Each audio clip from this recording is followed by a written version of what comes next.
Morning, good afternoon. Here in the room and online. Thank you very much for joining us. It's October, hard to believe, so we're definitely into the fall term this year. So let me start off, and I think we're all experienced different ways. The day yesterday that we acknowledge and respect the Kwang and Songis, Subsan and Squamish peoples on whose territory the university stands, and the Kwang and the San peoples whose historical relationship with the land continues to this day. And I hope you had some opportunity to take in some of the events on short day or the TRC and reflect on what we have been doing here at the university in particular, and the mandate that we received and how far we've come, but also what is definitely still missing on the side at the university to address, the past injustices, the legacy of the residential school system and so forth at the university. For this, Mac is in the room, I thought. Yeah, sorry, you want to get in. Oh, there you are. Mac, you work so hard. You exist twice here. Sorry, I cannot read what you show on the No, screen. no worries. So this gives me the great pleasure to introduce Svenja, who is with us for a couple of weeks. Until when are you here, Svenja? 6 weeks altogether to the end of October. It's very good. Wonderful. So it's great that you actually give your presentation now, so people in the hallways can grab you and take you for coffee, or at least find out what you're working on. And as you can see, Svenja joins us from Hamburg University, where she is a PhD candidate at the Department of Geography, and she is, as you can see here, she has received an MA from the VU University in Amsterdam, and in a way, what you see described here will be very much the focus of her talk today, focusing on from climate response to defense strategy, thinking about the role of military in security actors in tackling climate change related issues. So the Arctic has a very particular place where, on the one hand, the climate crisis has manifested itself quite severely, and at the same time, the response that intersects with growing security concerns as a defining feature of the time we live in. So, Svenja, I understand you're relatively early in your PhD, but it's all the more exciting for us to get to know how you tackle a complex issue as the one that is described here and that brings you all the way to Victoria. So, Svenja, the floor is all yours, and welcome again to the center. Wonderful that you could join us from Hamburg. Thank you for having me. I'm very happy I'm here. So I will try to remember to do the slides here and here because I have my notes here. So the title of the presentation today is From Climate Responses to Defense Strategy, the Emerging Role of Militaries as Security Actors in the Face of Climate Change.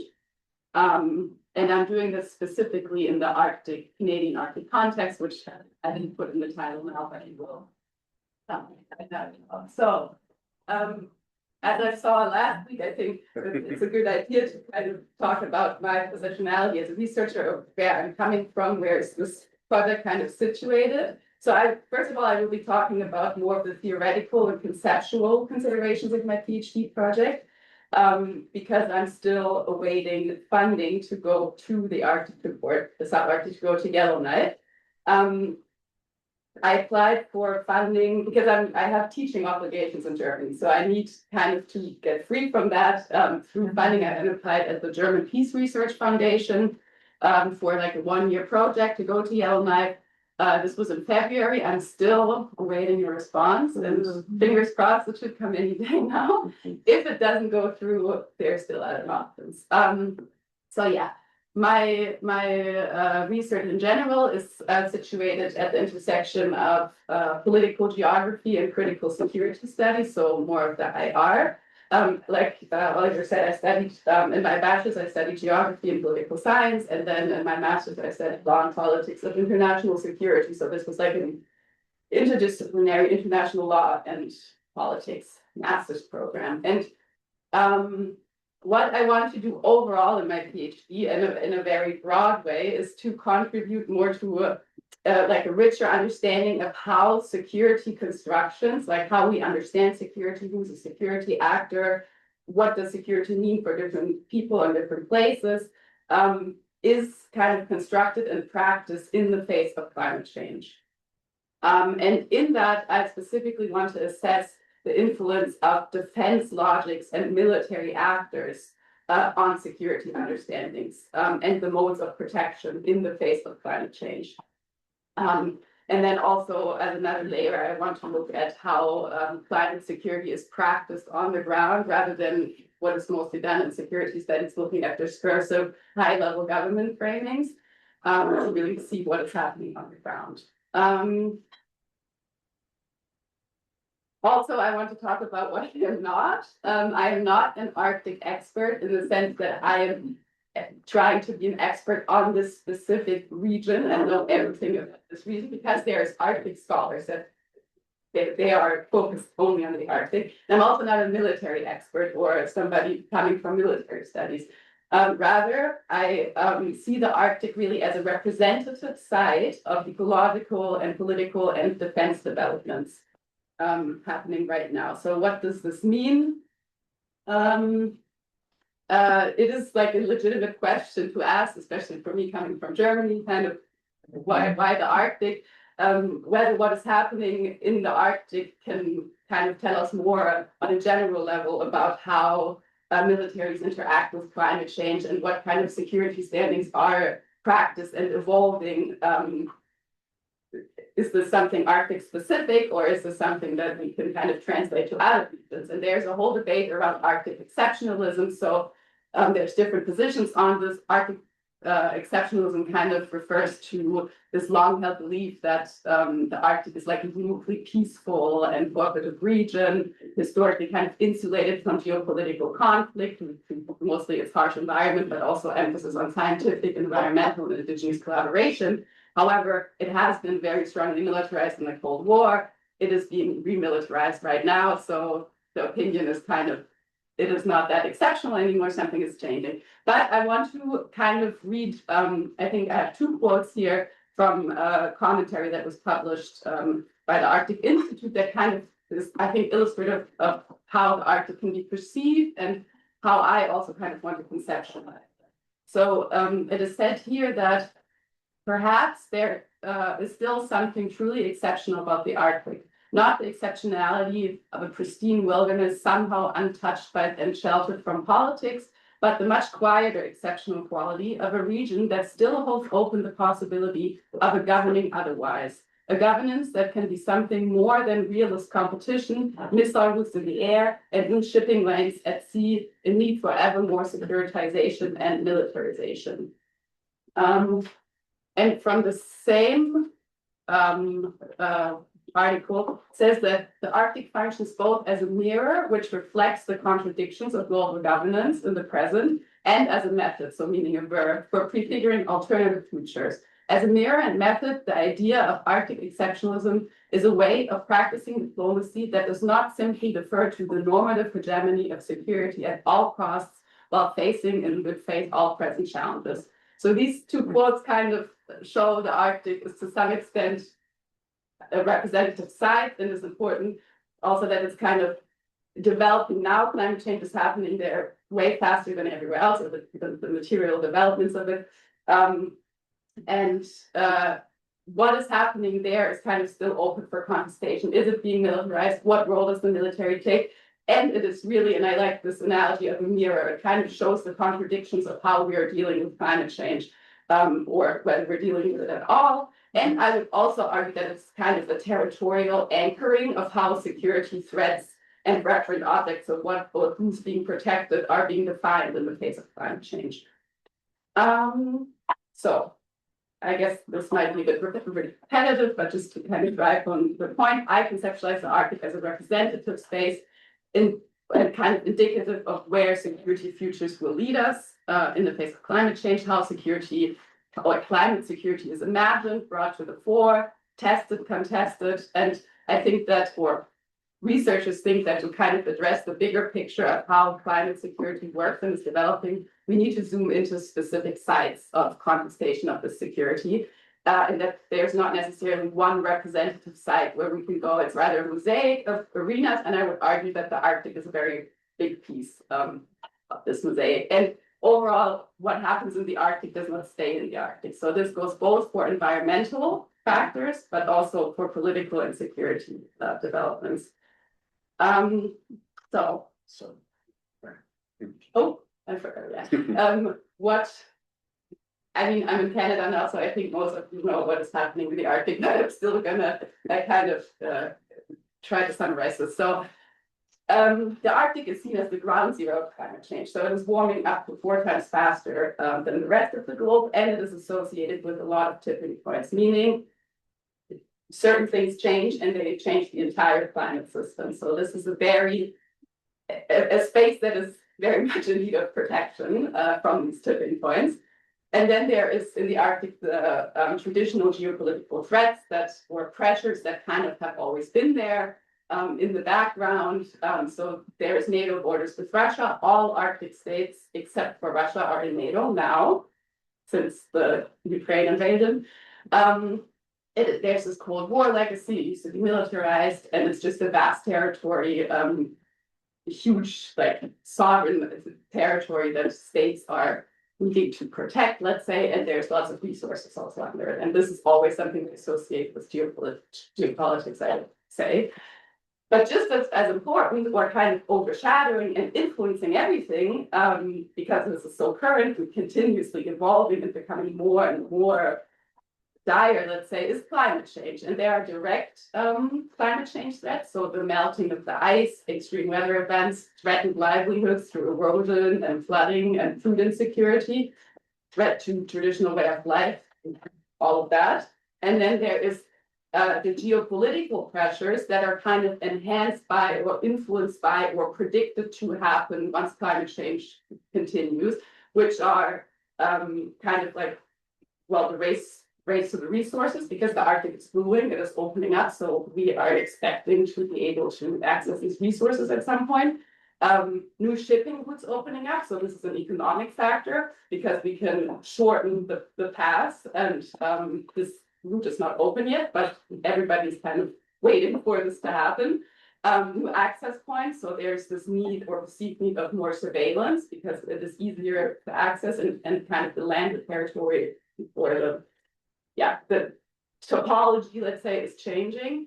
And then there's the question of water. So what happens when the ice turns into sea? So is this then governed by the law of the seas? Is this still the territory? So countries are very adamant to show that they are using this ice as land because, they want that to be the sovereign territory. And then there's also disputes about the continental shelf. So how far there's a lot going on. I won't go too deep into it, but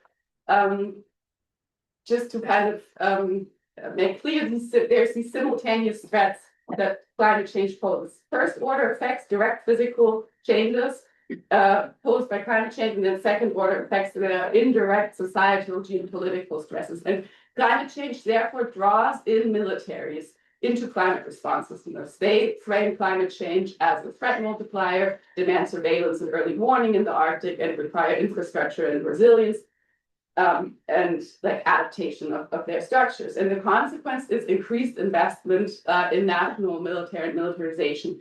And in the case of Canada, a very recent publication by Canada's Ministry of Foreign Affairs promises that by 2030, Canada will have tripled its defense spending from 2015, based primarily on the emerging threats, direct and indirect, posed by climate change.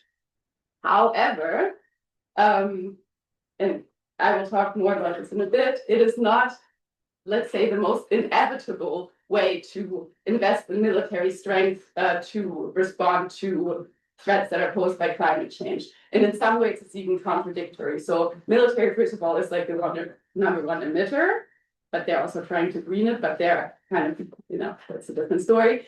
And they kind of base on these logics of defense from an outside threat or enemy, mostly ideological, And they have this focus on territorial integrity and balance of power, rather than in romantic terms like working together, which would make sense with climate change, because climate change is like an intrinsic issue and threat that can only be mitigated and adapted to, but not defended against in that sense.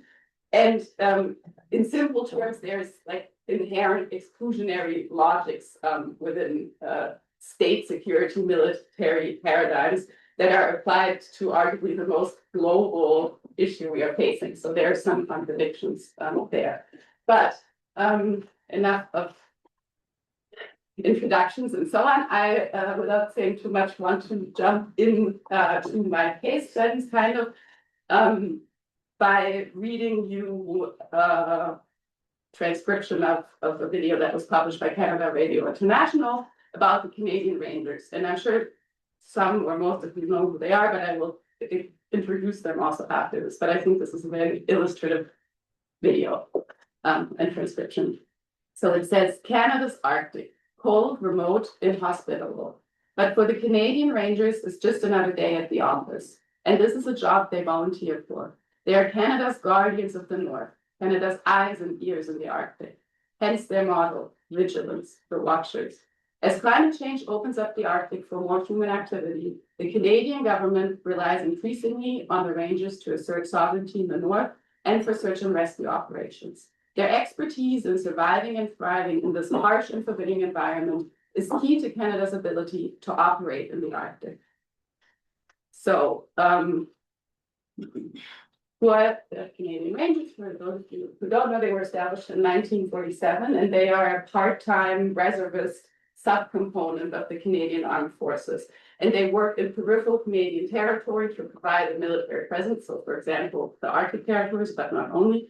And specifically in regions where, as they say, stationing conventional army units would not be practical or economically viable. So these are also not traditionally trained soldiers. They are not there for combat. They are only here for in Canada for the present and working in the communities. I will talk more about that. They're comprised of approximately altogether over Canada 5,000 personnel in the high north, predominantly Indigenous community members, because they represent the makeup of the population where they are working or stationed. And as you can see, maybe it's too small from this map, they're divided into 5 Canadian Ranger patrol groups. And I'm specifically interested in CRPG 1, so the top one, which spans Yukon, Northwest Territories, and Nunavut, so the Arctic territories and subarctic territories. And the main task that is seen everywhere, described everywhere, very much presented by the Canadian government and military, is that they engage in sovereignty patrols. And sovereignty patrols is essentially, or are essentially, kind of a performance by the military that produces and reproduces territory by traversing it. Other tasks include collecting data of military significance. So they collect data and then give it on to the regular Canadian Armed Forces. They report unusual activities, which is affected by environmental change due to the Arctic opening up, or it is expected to change at least. They engage in search and rescue and emergency response, which is also affected by climate change due to a higher frequency and intensity of wildfires, changing ice conditions, and so on. They support community in climate-related events, which sounds a bit abstract. And more recently, some of the Rangers are also engaging in environmental monitoring. So they gathered, for instance, baseline data at the Southern Northwest Passage, like ice thickness, oxygen, salt levels, and so on. So overall, they have always been seen as like the eyes and ears, or they are called the eyes and ears of the North, the watchers. And traditionally, this meant Arctic territory, sovereignty, the traditional state security paradigm. And as I'm interpreting it, more and more, this also includes environmental changes, climate change. So why do I find this interesting, or why did I want to, or would love to study with the Rangers and ask them some questions? Is because I think they kind of represent like the line of like blurred boundaries or hybridities when it comes to a kind of a security actor, state security actor. So first and foremost, they are themselves frontline communities in climate change. So these material changes are happening in the Arctic. They are living there in over 200 communities. Of course, they are affected by climate change, but they are frontline community protectors by their position as a Canadian Ranger and protectors of sovereignty. So this kind of transcends the human and state security paradigm. And then the Department of Defense states that they observe and report local atmospherics, suspicious activities, and other environmental factors, as well as maintain a footprint and establish Canadian Armed Forces liaison presence in most communities in the Arctic. So here we have in one sentence, which might be a coincidence, maybe I'm reading too much into it, but still we have this practice of environmental monitoring and sovereignty display. So this is kind of emerging of climate responsiveness with territorial control in some sense. And then also through a quote, it is said that they are somewhat always on duty, observing and reporting as part of their daily lives. And this kind of blurs the civil and military space. So they are like working with the communities, but by their mere presence of being there, this is a huge debate. You can also obviously go critically into it, whether that is instrumental, of course, by the Canadian state to say they live there. We're using the ice as land. Should that melt at some point, we have state presence there, but I don't want to go too deep into that. And then lastly, and I put this under because first of all, I can't speak on it now. I don't know if I can speak on it ever. And it's kind of maybe going towards a different topic, but Whitney Leckenbauer, who's like one of the leading scholars on the Canadian Ranges, he works a lot with the Canadian Rangers, stated, this was also a while back, but he stated that when they're on patrol, they represent both their planets and Canada simultaneously. So this kind of hints towards this representation of local Indigenous as well as state identity, which I find interesting. And then this kind of, I just want to mention it because it's part of my case study. It seems a bit like pushed in now, but there's also in Yellowknife, so the Canadian Rangers have their headquarters in Yellowknife, and that's where I want to go. And the Joint Task Force North, which is a regular army, part of the army, is also stationed there. And I also want to work with them. So I'm not only focusing on the Canadian Rangers. And just very shortly, they kind of have the same task, but they are part of the traditional military. So sovereignty protection, maintaining and asserting Canadian sovereignty in the Arctic and high north, which is obviously affected by melting ice. There's calls to reinvest in them, to make them stronger, to adapt to climate change and so on. They provide also military and civil military support to civil authorities during emergencies like natural disasters. So that's also kind of they lead Arctic exercises like Operation Manu, which kind of tests the strength of northern defense capabilities, and they work with the Canadian Rangers, and they are like they do community engagement. So this is also just as information, I guess. So we have the Joint Task Force North, which is a regular force, and they also have reserve personnel, but they are posted from across Canada. So they come there and they're posted there. Some maybe also live there, but most of them go there for a while on rotations and so on. And then we have the Canadian Rangers, who are local reservists from Arctic and sub-Arctic regions. And in documentation about them, it is very much essentialized that they have local knowledge and a year-round presence. And yeah, it's let's say interesting because they are seen as being able to really understand and see environmental developments and changes in a certain way due to their certain way of seeing nature. However, this is also paired with then the settler paradigm of kind of property and territoriality. So it's interesting. So based on this, so what I showed you, the military involvement in climate responsiveness through, first of all, the Rangers and Joint Task Force North as like an example, the overlapping geopolitical and climate-related threats, and the increased investment in military. So this is like what I kind of showed you now. In the Arctic, due to climate change, I make a conceptual proposal. And I say that this merging of climate responses or climate responsiveness with state security protection, so defense concerns, can be considered, I call this now non-traditional security practices, that I'm not fixed on that. I think I'm going to change how I call it, but as in there's a new practice, there's something that wasn't there before, something is emerging.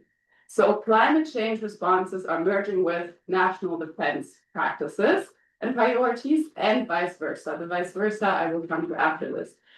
And I think that there are like three main components to this non-traditional or new security practice. First of all, there's a merging of civil and military objectives, so protection of livelihoods from climate change and territorial protection. Then there's a merging of threats, so first and second order threats or effects of climate change, so physical and geopolitical.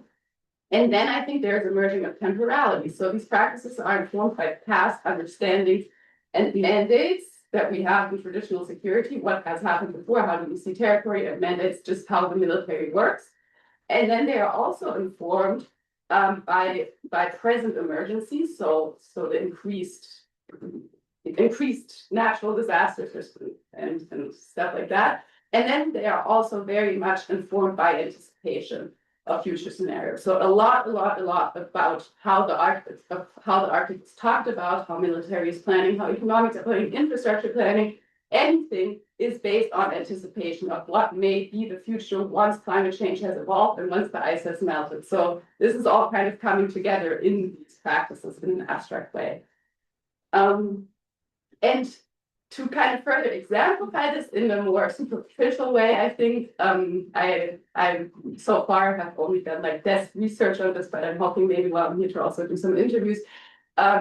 This shift of security practices and logic where traditional state defense kind of intertwines with climate change responsiveness also happens on a more institutional level. So we have, for instance, this is a complicated name, NATO Climate Change and Security Center of Excellence, which was founded in 2023, so very recently, located in Canada, hosted by Canada. So there's definitely this Arctic connection. And this is kind of, in simple terms, an institutionalization of the military and military resources in climate responsiveness and governance. And it's very much like the center very much reflects this dual mandate of not just defense, but also stabilization and sustainability. And climate change is kind of becoming this non-traditional or non-ideological security threat that justifies the defense sector in environmental monitoring, adaptation, prevention. And the center really promotes interoperability between military, civilian, and scientific actors. And we always have to keep in mind this. Of course, we see it however way you want, but defense, there is a certain way of defense logics to fund research and so on. There's usually a dual use in that. You can make of it what you want to. So I think that the center really signals NATO's intention to really lead in shaping climate security norms globally. And then more also just very quickly and more like discursively, but something that has actually translated into budgeted projects, there's this overlapping of military preparedness and civilian and environmental concerns. So I'm going to show this through like quotes or half quotes. So the Arctic and Northern Policy Framework highlights the need for dual use infrastructure that strengthens both security and community resilience.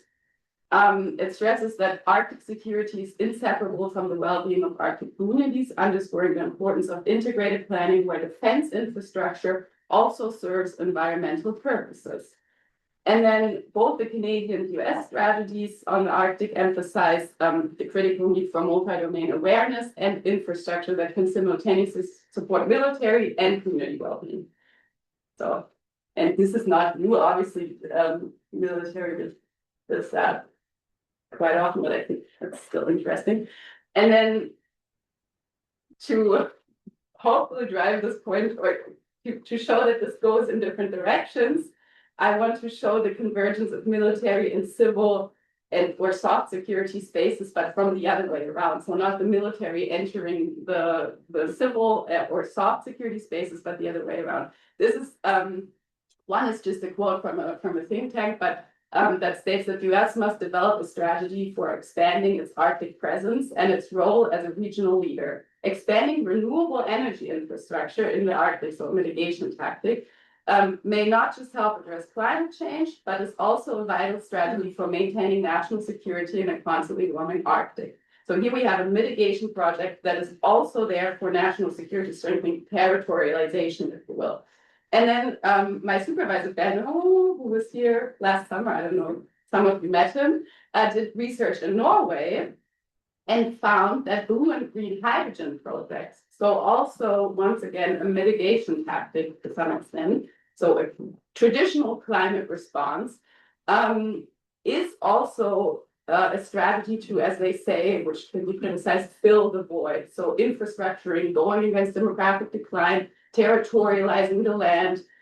So this blue and green hydrogen is part of this strategy called total preparedness. So it's considered not only a climate response strategy, but also increasingly a means of strengthening national security and territory, and have like the civil preparedness. So we can see mitigation, adaptation can go both ways. It's defense and it's a climate response.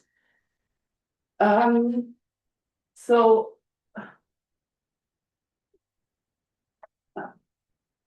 to kind of come back to this conceptual proposal of non-traditional security practices, and kind of sum up what that means in this context, military and non-military actors are drawn into overlapping spaces of intervention and protection and governance. So there's an expansion and a transferal of hard security rationales, so defense logics, into soft or non-security realms and vice versa. So this goes both ways. And importantly, this is this convergence of hard and soft security or climate responsiveness and defense is not additive. So it's not just a practice that is existing next to all the other security practices that we've had and known, but I argue that it is transformative. So how threats are constructed, how responses are organized, who is seen as a security actor in the face of climate change is kind of defined through these practices. So it's not adding, it is kind of transforming something new is being created. And to kind of like have the more like conceptual, analytical implications of this, I think that looking to these non-traditional security practices enables us to focus on the ways in which threats are reconstructed and operationalized, referent objects and actors of climate security are redefined, and so on in the face of climate change, and provide a deeper understanding of whether, how, and where climate responses may reproduce or promote defense-oriented security paradigms or challenge and contest them. And I think methodologically, it's also like going from discourse to practice, which is also not new, but in security studies, we like to focus on discourse and really see localized climate responses in different areas to constitute like a security making of their own right. So really look at what is happening. So to get to the facts, and the practical part, how do I want to substantiate this or further investigate these practices? I want to, like I said, go to Yellowknife, hopefully next spring, to visit CRPG-1 and Joint Task Force North's headquarters. I want to do participatory observations of like the everyday tasks and training exercises. And then I want to do semi-structured interviews with both branches of this military and the guiding questions, but obviously they will change once I'm there and develop. But I want to see how are threats defined and prioritized and operationalized, how are practices changing, what is the threat perception also in the sense of Joint Task Force North versus the Canadian Rangers, so the local communities, frontline communities versus the traditional military. How does, and this is, I want to talk more about because I don't know if I want to centralize it or not, but how does indigenous way of life or culture of interacting with nature kind of define climate security threats or climate change threats, and also in comparison to the more traditional military. Yeah, so what threats does climate change pose directly, and how can the military protect or not protect? And by that, I kind of want to assess the extent of defense logics in climate change responses, assess how climate security is defined in different contexts and by different communities, and what the central modes of protection are, or what they want them to be, and assess how geopolitical and direct climate change threats are prioritized and interconnected.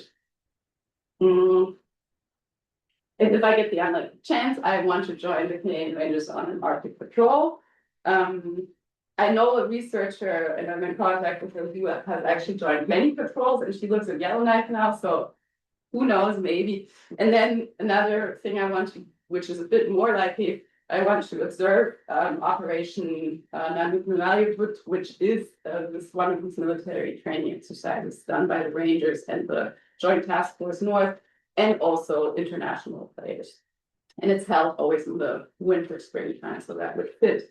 And then later on, I also want to look on an institutional level at what kind of space is taking up, that our militaries and defense institutions taking up in climate change governance. So start summing up. I guess I was kind of quick.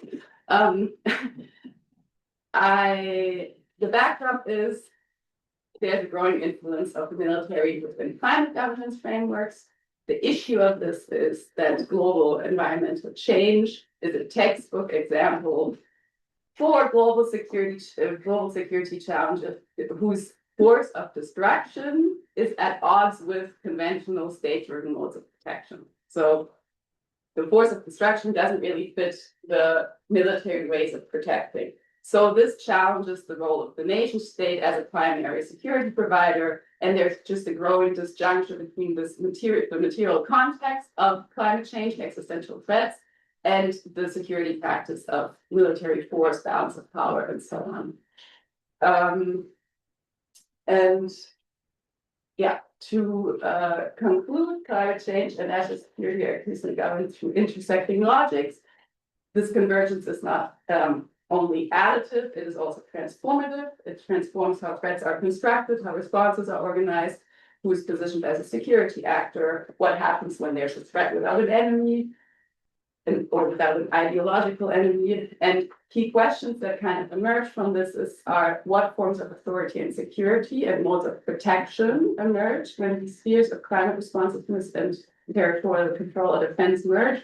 To what extent are climate responses becoming themselves mechanisms or instruments of state security protection? And how is climate change reigniting practices of territorial defense?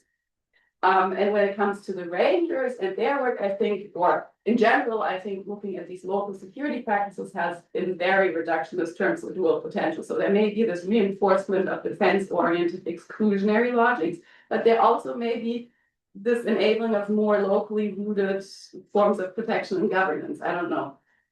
I think the hybrid role of the Canadian Rangers really makes it very interesting. And then to end with a quote by Simon Dolby, who I guess many of you also know who is or wasn't know, I'm not sure if he's still that to me kind of sums this up well or shows the relevance. He says that understanding present circumstances is unprecedented and is a moment of dramatic transition rather than in any sense a normal human condition helps with thinking about security while also focusing attention on what kind of future is being created by current practices. So this really shows like this is unprecedented, and looking at the practices right now shows us, and yeah, the institutional practice shows us what is being created, what kind of security understanding. And this is just the next steps, get funding, overcome the anxiety of going there. Hopefully while I'm here doing first interviews. obtain SSRRB approval, which involves approval in principle by the military, by the Rangers and Joint Task Force North. I have a lead on both now, thankfully, and then I need sponsorship also from them, which only means the signature and then the field work, and then, yeah, possible reflection question is me, how do I approach the Canadian Rangers, or is it viable for me to say that I am approaching the Rangers as a security actor and not essentialize intergenity, because I really don't think that's my position to come from Germany. I could do it, but I'd rather stay in this security realm or kind of in between, and I just have, yeah. I have insecurities about that. But unless those are my forces, I would be there. Thank you very much, Svenja. Exciting stuff, and you probably realize, how appropriate it is to have Svenja here at the center, not only because we have a network of people working on the Arctic, but also the notion of how a focus on, relatively not geographically small, but a place in Canada can actually highlight trends in change in security practices, our understanding of security issues. So if you think about the center, the global and the local, I think that's a very good example of how we can learn from practice on the ground and then see how what we witness at the moment in the Arctic might indicate a broader change in how we define security, how we approach it politically, and so forth. So I think it's wonderful to have you here, and hopefully you will be able to do all the things that you described, and we can be part of your journey, leading you there. I can see already Oliver Brandes up there has his virtual handout, so head over to you, Oliver. Hi, everybody. Appreciate the talk very much. I put my hand up quickly because unfortunately I have a conflict and we'll have to leave. And I just more for information purposes, just want to make the connection. It's funny, this talk arrives today. I'm just finishing an op-ed because I was at a national conference and we talked about the theme being water security as national security. So you can see an interesting parallel here where, again, one of the threats being climate multiplier. And so if I had a question, I kind of would try and get you to drill down on this question of, is it all aspects of climate change or is it particular? Like, when I think about it, I think of things like floods, droughts, sort of contamination, bilateral threats from other countries, not the least of which our southern neighbor. But there's some pieces here, so would that be different in the Arctic? But maybe I throw an olive branch also out, as Oliver Schmicke and Jody know. We have a project on boreal and carbon, so there's a related piece, so we should sit down and talk about that. But also, more importantly, we have a good contact who was with the Northwest Territories government, and I would strongly recommend us trying to find a time to speak with Michael Miltenberger and his team, and they could probably help facilitate a bit of your journey to the north. I'm away for at least another week or so, so I don't know what your exact timelines are, but sadly I'll have to depart now, but I'll put in your ballpark if you want to follow up on any of those threads.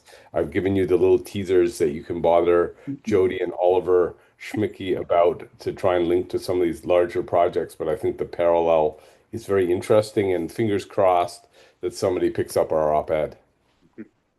Thanks, Oliver. Thank you. Good luck with the op-ed, and thank you for making these connections. So if you think what I will message you. I'm here until the end of October, so I think there's enough time. And then also there's soon, even when I'm German. Okay, great. Yeah. If we can follow up then on this discussion of how specific you want to be about the climate threat, and I would encourage it a little bit more granular to talk about the sort of, and that's a good question. Is it physical? Is it social cohesion? Like in what dimension, right? I think that becomes very important because how you respond militarily becomes very different if we're worried about, communities tearing themselves apart, or if we're going to just build sandbags to stop the floods. Very different, as you might imagine.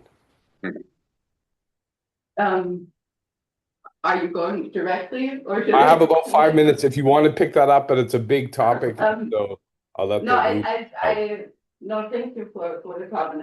That is something I want to think about and also gladly would talk to you about.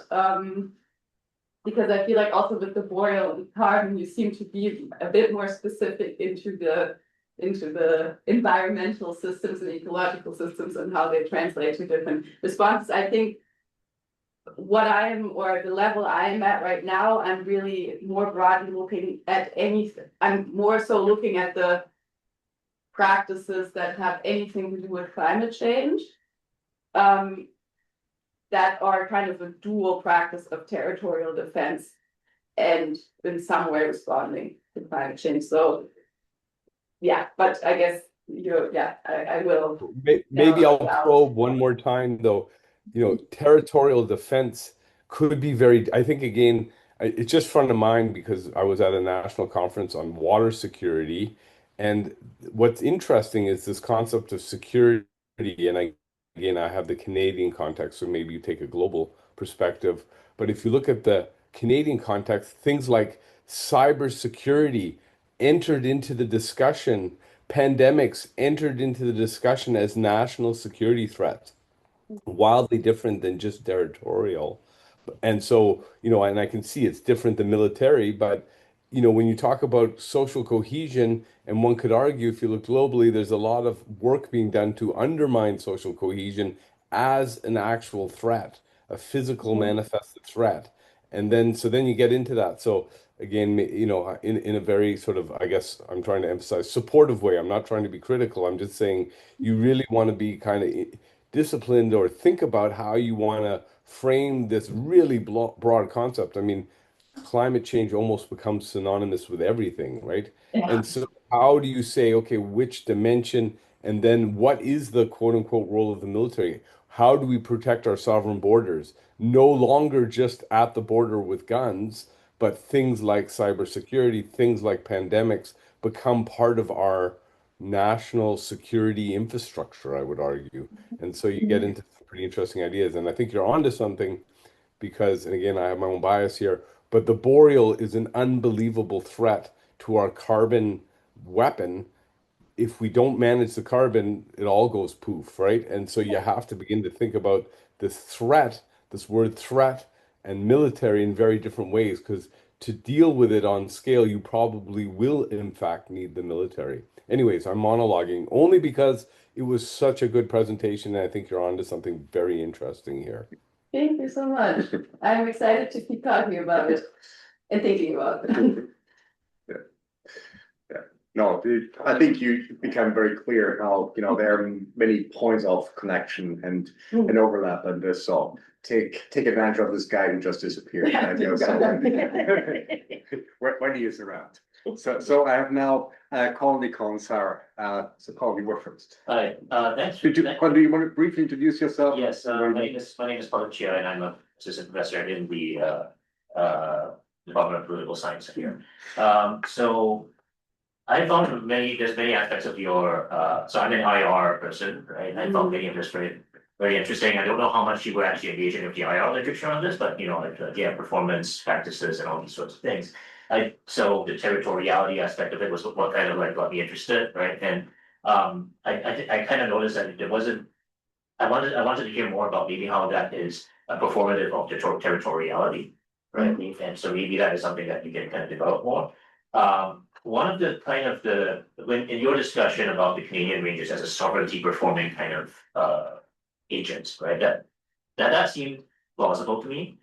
And Michael Byers, of course, I don't know if you're familiar with this work, but he also has this he has kind of put out that similar idea in a kind of international law kind of framework. But I thought maybe the other aspect of performance and performativity in the IR context is about not just how it kind of is doing it practically, or is an agency that's doing territory and doing sovereignty practically, but it's also able to reshape the very concept or the background knowledge of it, right, through the practice, through how it shifts or what you're actually doing, right? What you're actually doing on the ground then becomes what the concept actually becomes defined as. So maybe that's something that you could look out for.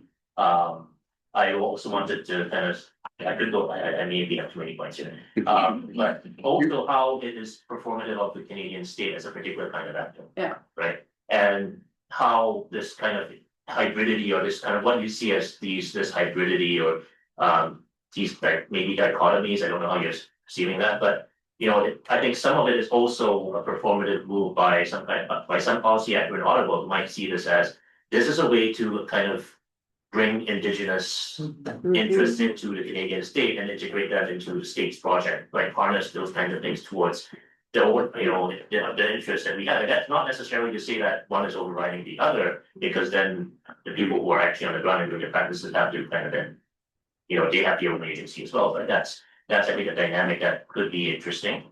And finally, so there's a bunch of IR people I don't know if you know, but we can talk about this later. The final question I wanted to kind of provoke you on was, how is the Arctic different from the Antarctic? Right, and which there's a whole other set of political arrangements, the Antarctic Treaty and so on, and territoriality and all of that's different. But is there kind of like a comparison that could actually bring down this contrast just in a more interesting and interesting way? Not that you're probably it's not interesting.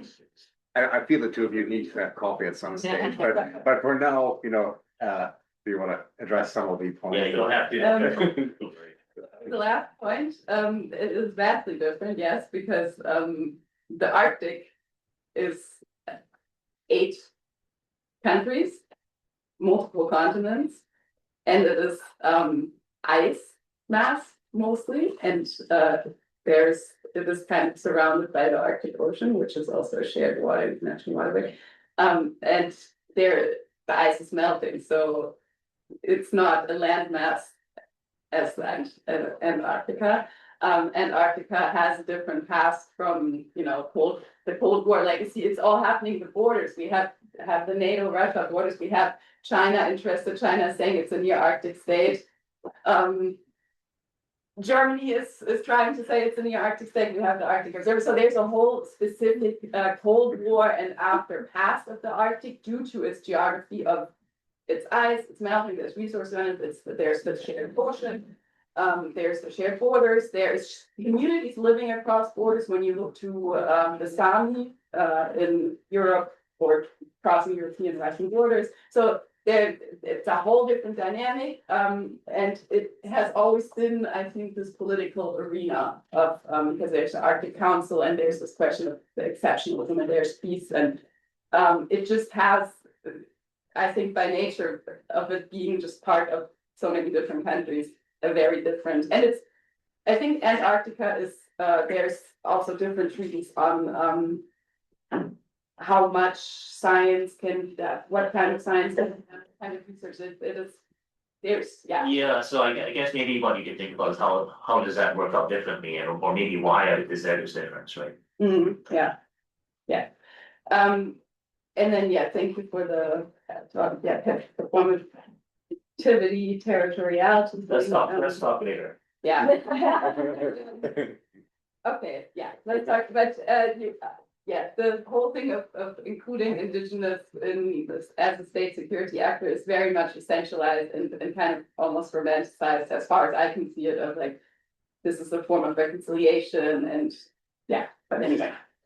Yeah, thanks very much, all, for sharing this. Now, see, Anita mentioned that last year, retired Canadian, we have worked as ice master of the Chinese research vessel this passage. So just adding to the complexity of those who see themselves as having a stake in the Arctic, right? So I think China has also some strategic interests. So anyway, so you go figure,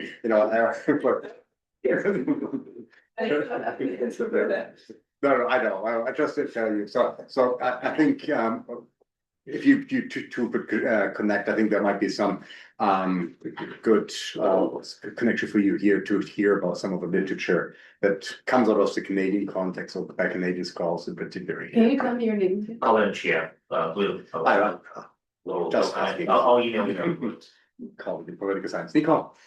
Hi, thank you so much for your talk. This is really interesting, and I encountered a lot of the framing or the discourse around climate change is a threat or a threat multiplier in my own research. Mhm. I'm adjunct in poli-sci and so forth. I have a couple of points, maybe just picking on the last thing that Colin raised, both around performativity, but also around the role of Inuit in the rankers. And that is around that the dynamics in Yellowknife might be very different than they are in the north, in the quote unquote real north. And that kind of the role of the rangers to assimilate communities into the Canadian state performativity of territoriality versus what they would say around self-determination and their sovereignty. And so thinking about the rangers as a homogenous entity, I think is you're going to confront that if you talk to people, depending on who you talk to when you're there. But my first thing was actually very similar to what Oliver was raising around. We talked a lot about in the face of climate change or in the context of climate change, and climate change is everywhere and everything, right? And so my question specifically is around the definition of climate responses. Like, can you be more specific of what you mean when you're talking about climate responses? And in that way, perhaps also around security or being, because I think if it's too broad, you'll get lost. And then kind of related to that is around, so what I saw a lot is my research was on climate migration or people being mobility in the face of climate change. And that is that if something is securitized, there's often funding and power. And so is it actually advantageous for people who care about climate change to get it securitized? Because then there's funding, then there's political attention on it. But what I understood you presenting here was that security and military is going into climate governance. Like it was the reverse relationship of what I understand the very intentional move of political actors or climate actors to be to get it securitized because then it gets attended. So I'm wondering if you could just kind of unpack that direction of intentionality of which way is this going.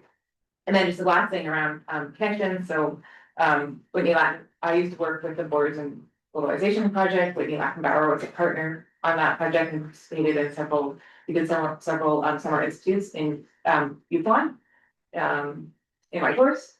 And if you wanted an introduction, I think you see. Thank you. I was introduced to before at a workshop, but if there could be another, he's very hard to. Yeah. catch. There was He's very busy. whole kind of network of people from that Borders project that Colin is also involved in, who work in the Arctic, who are kind of affiliated with like security and military in the Arctic. So Yeah. there's people here that have those connections. So I think, yeah. connections. I would love to also talk to Will Reeves. Yeah. Right. But I guess he's also very busy. I haven't asked him, but but yeah, thank you for that, for the comments and suggestions. And I think it's interesting because this is really this what is climate change question seems to be very central, or what is a climate change threat. And I think in my head, I kind of thought in the Arctic specific context, looking at threats to livelihood. So anything that threatens communities is a direct climate change threat, and then also the ice melting, obviously the tipping points. And then there's the indirect threats that are more, produced by the state, by central institutions, that are geopolitical pressures, and like how do they come together, merge, are dealt with at the same time, what is being prioritized. So really like this material effects that climate change has on people living in the Arctic. And I think the Arctic is an example just because it's very visible there and really happening right now. Also, when it comes to migration or resettlement and so on. I don't know if resettlement is the right word, displacement. And it's kind of under a magnifying glass of what will happen here and everywhere. Because the conditions are very specific there. And this whole thing of securitization, like, of course, this is part of the whole debate. If we securitize climate change, and you could argue that's what climate activists want to do, right? Like, Extinction Rebellion, they want this attention. And once something is securitized, it gets this extra attention, it gets the money, it gets the funding. However, I would say we're using securitized language around climate change. We're using apocalyptic. If this is the biggest threat, we need if you're in securitization debates, like the Speech Act, like we are already talking about it is framed as a security threat and existential, but for some reason the action behind it isn't happening. And there's like this kind of like void. And I think securitization does not need to be militarization. I think there's really a difference on what is funded and what kind of research. So yeah, I don't know if that makes sense, but very, yeah, I noted everything important about it.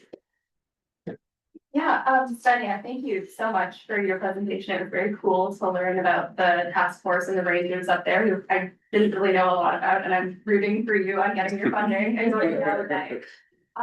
So my question doesn't come from an IR perspective, but a lot of I guess the people I even know in Victoria are people from the north, my partners from the north. We talked about this on Friday.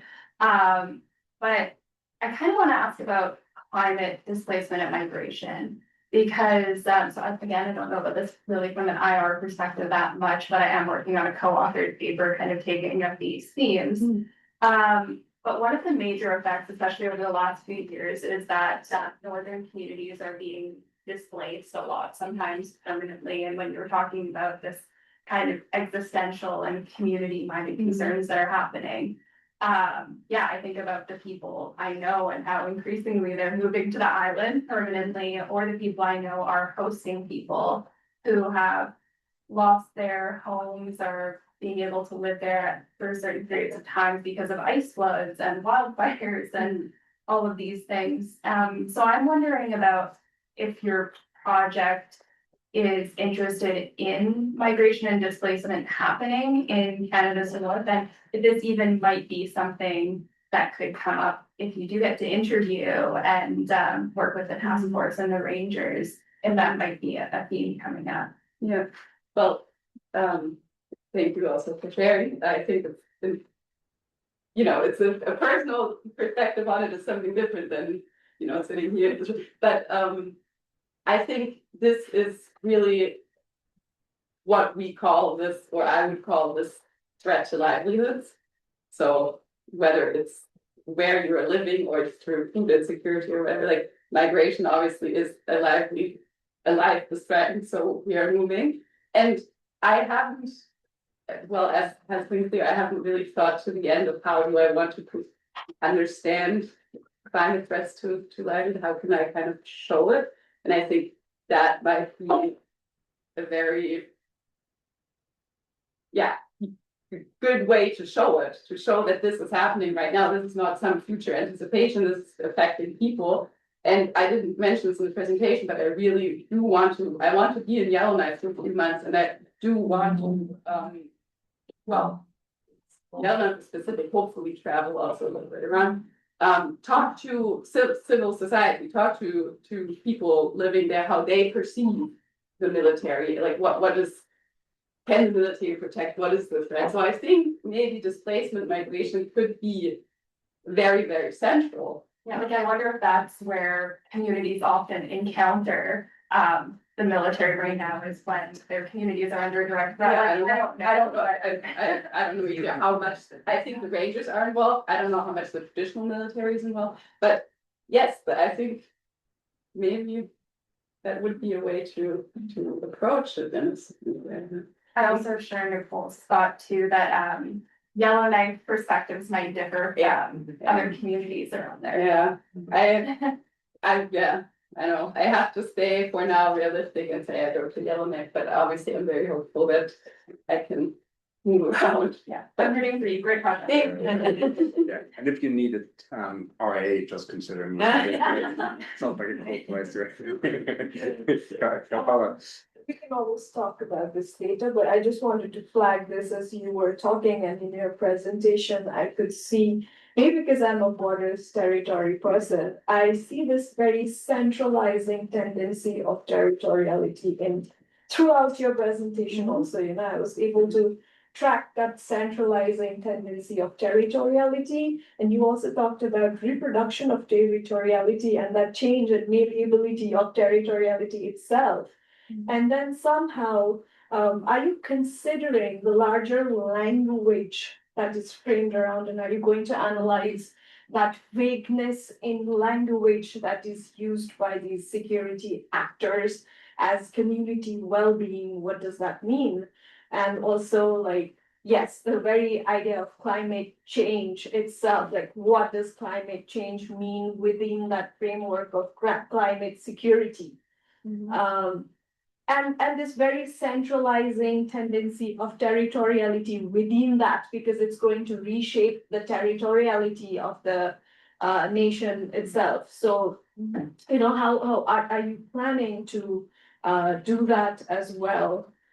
Look at the language that's being used and kind of get into the nuances of that to figure out. And the other thing is, across the world, I think we were talking about this earlier also, that this intervention of military into civil spaces and their infiltration in the name of, you know, climate change, not so much in South Asia, but disaster and resilience and whatever is a very common thing that's going on across the world. So this, you know, and I personally, I still see these two things as binaries. They don't work together well, the security framing and climate and the human aspect that's present very much within that is kind of, I don't know how these two binaries, because they're also bringing this language of community well-being quite constantly, how that's going to like come in your own research. And we've already spoken about displacement and climate migration already being present. So that human factor within all these very high level framings, and that's just a thought. It's not a question or anything. I haven't planned to analyze the vagueness of language around climate change, but I am planning to analyze the invocation in documents by think tanks, preferably from more the right and the left, as a comparison of the invocation of territory, any form of territory, territorialization with climate change, and see how, because another layer of all of this is it's like a contestation of world politics, in the sense of like, how do we approach uncertain futures? Do we think that we can militarize them and defend them? Do we think so? There is also left-right contestation or struggles, and I think territoriality in all kinds of ways is becoming way more important again, like going back in time almost, because of the war in Russia, because of, you know, there's so many things going on, and all of a sudden traditional war fighting and territoriality is important again. And I think also through climate change, it is becoming important again. We need to save this territory. There's resources under it. So I definitely want to do that, but maybe also the vagueness of the language. I don't know. It's worth noting that the military, I think, has had studies on the impact of climate change and security for decades now, right? But it's only now that it has penetrated public discourse, and we see, you know, this has become, you know, part of policy formation. So although Trump just told the military brass that, you know, it's all a hoax, right? So that's a definition. It's better work. I don't know. Said it's like careful on stairs. Thank you so much, Svenja. I think I find it really fascinating and enjoyed your talk so far, even though it's still in the early phase of development.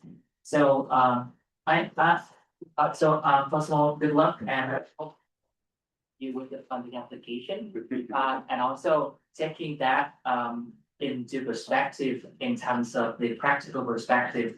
Like imagine that the funding body going to ask you what is the practical implication of your study. Because in my understanding, you take the post-constructivism perspective, right? You try to deconstruct, understand the meaning, how they frame it, how they use language to understand the topic of climate change. But there's some kind of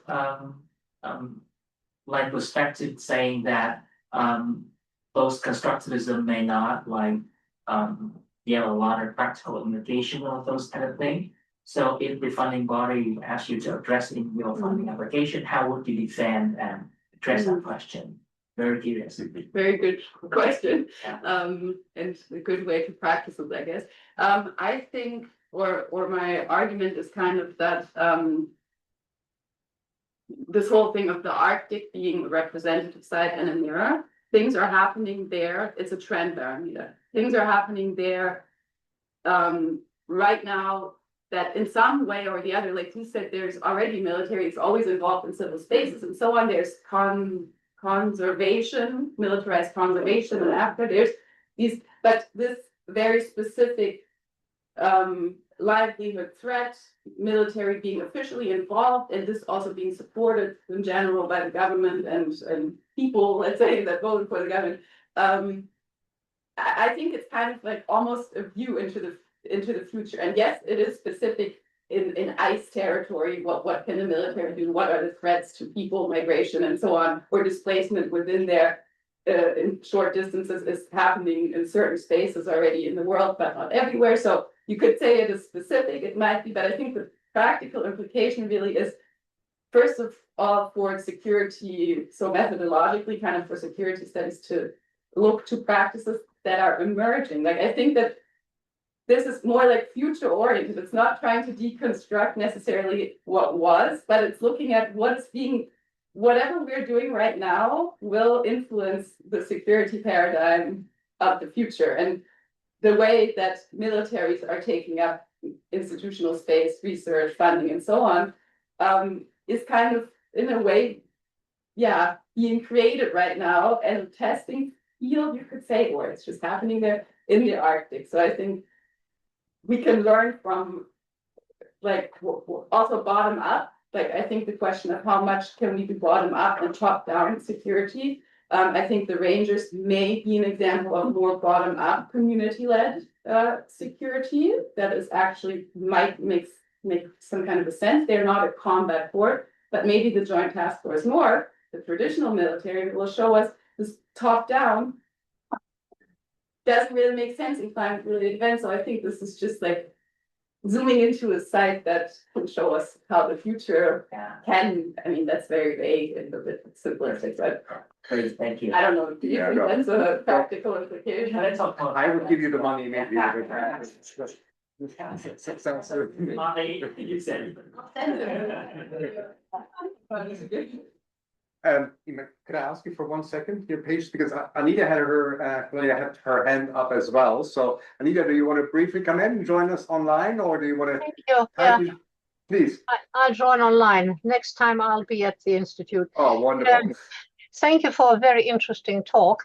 I wonder whether you have looked into the reports from the last conference of Arctic nations in Reykjavik in October, because there was a lot of talk about the interaction of the problems of climate change and the military situation in the high Arctic. And I think that the proceedings are available. I listened to most of it, but I can't at the moment lay my hands on my notes. Do you mean last October? Last October 24 in Reykjavik. It was a conference, maybe circumpolar conference, something like that. But it is all the Arctic nations, minus, as far as I remember, Russia. We don't get any information from them anymore. But there was a very interesting talk by the US representative, a military, high-ranking military, and from others, because it is really a matter of all the Arctic nations. The problem is that we don't get any environmental information any longer from Russia. Which has a tremendous impact on the totality of what's happening in the high Arctic and the currents coming out of the Arctic influencing our weather patterns, for example. Yeah. So if you can find it, if you give me your email address, I might try to find it and send you the link. Yeah, Anita, just send it to me. I gotta be the liaison person. Thanks so much. I'm working hard on my application. Thank you very much for the suggestion. I will look at it, and I just realized actually a few days ago how much sense it makes to look at the streams of Arctic conferences. Like there was a recent one of last week that was also. It's just there was also U.S. representative there, and so yeah, I will look into that. Anita, thank you, and you're always welcome to join us here. You know. Thanks. Oh, thanks. It was so interesting. But I work a lot. I'm trying to somehow untangle these together.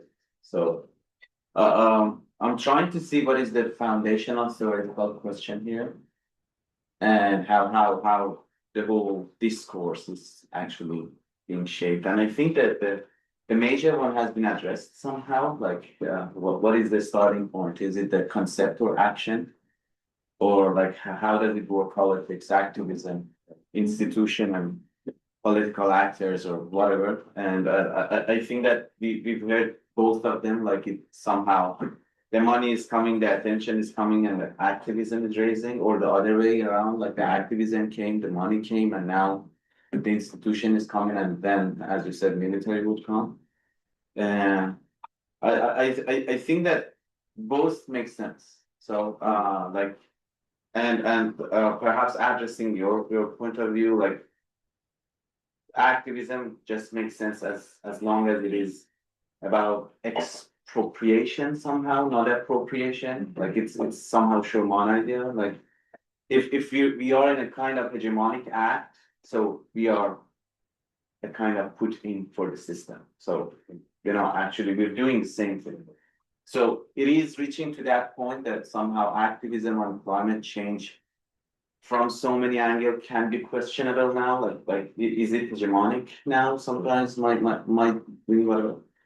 I think something that can help that I'm just going to suggest somehow inviting that to the thesis and make it like bring it out. The thesis actually from this innocence. So somehow what is the constant? So yeah. I think something that it is worth to be addressed is colonialism. So, like we're talking about nations, or like only the last 100 years of just all of this entanglement that is happening on that space. But there is a history as well, and you actually mentioned communities and the way that they are being somehow I don't know, played or they are having somehow a stake here. So how does it work with that concept? Like it will also help perhaps to make it more critical and criticize some of the points. Like the first slide seemed to be interesting, but for me it was like this fascination of something new is coming. Is it really something new coming here, or it is a worthy question? Like is it like isn't it like Edward Said Orientalism, something like an artism now? We don't know that. So the West doesn't know that, so it seems to be fascinating. Perhaps something new is there, and again, we're going to do the same thing for the hundreds of years, So I don't know. Sorry for being longer, but the new thing is maybe not the practice itself. It is what we're responding to, which is climate change, and that is obviously creating a new practice specifically to climate change in the Arctic. So yeah, the question is, Arctism is there. There's this whole, I mean, I like that word, but it's romanticized, it's essentialized. I mean, it has definitely colonial, it has this terra nullius kind of perception of there is land to territorialize. We need to show effective occupation by showing that there's civilization there. What forms of life are seen as proving that this is territory? Like there's Arcticism is like this. It has like this kind of dual potential. It's like wild and wilderness, and that makes it great. And it kind of defends also through its being so harsh. But at the same time, we need to control this because, and that's the constant of colonialism. I think whether I want to call it that or not, what is the conflict is